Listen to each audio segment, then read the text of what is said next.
బంటుమిల్లి కొమ్మారెడ్డి పాఠశాలలో గ్రాడ్యుయేషన్ డేను ఘనంగా నిర్వహించారు. బంటుమిల్లి కొమ్మారెడ్డి పాఠశాలలో గ్రాడ్యుయేషన్ డే మరియు స్టార్ స్టూడెంట్స్ అవార్డుల ఫంక్షన్ ఘనంగా నిర్వహించారు. కొమ్మారెడ్డి హైస్కూల్ ఆవరణలో 2024-2025 సంవత్సరానికి సంబంధించిన గ్రాడ్యుయేషన్ డేని సెరమనీ వేడుకలను డైరెక్టర్ కొమ్మారెడ్డి కిషోర్ ఆధ్వర్యంలో ఘనంగా నిర్వహించారు. Director Kommareddy Kishore, secretary and correspondent Shobha చేతుల మీద ప్రీ ప్రైమరీ విద్యార్థులకు అవార్డులు, సర్టిఫికెట్లు అందజేశారు. ఈ సందర్భంగా కొమ్మారెడ్డి కిషోర్ మాట్లాడుతూ ఉపాధ్యాయులతో పాటు తల్లిదండ్రులు కూడా పిల్లలకు క్రమశిక్షణ మరియు నైతికతను నేర్పాలన్నారు.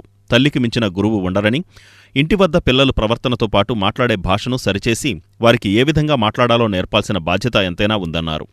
ఈ కార్యక్రమంలో ఉపాధ్యాయులు, విద్యార్థులతో పాటు తల్లిదండ్రులు పాల్గొన్నారు. విద్యార్థులకు గ్రాడ్యుయేషన్ డే నిర్వహిస్తున్నాం. చిన్నప్పటి నుంచి విద్యార్థి దశలో అనేకమైన దశలు ఉంటాయి. దాంట్లో ప్రీ ప్రైమరీ ఎడ్యుకేషన్ అనేది చాలా చాలా ముఖ్యమైన దశ. వాళ్ళకి మంచి అలవాట్లు నేర్చుకునే దశ ఇది, మంచి క్యారెక్టర్ బిల్డప్ అవ్వాల్సిన దశ ఇది, మంచి లాంగ్వేజ్ నేర్చుకోవాల్సిన దశ ఇది. వాళ్ళ యొక్క ఎదుగుదలకు కావలసినటువంటి పునాది సమస్తం వేసుకునేటువంటి దశ ఇది.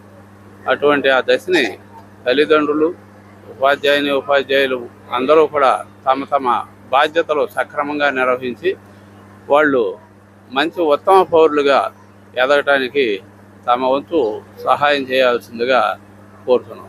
సందర్భంగా తల్లిదండ్రులకు మేము సూచించేది ఏంటంటే, సెల్ ఫోన్లు సాధ్యమైనంత మట్టుకు ఇవ్వద్దు. ఇచ్చారు మీ పర్యవేక్షణలో ఇవ్వండి.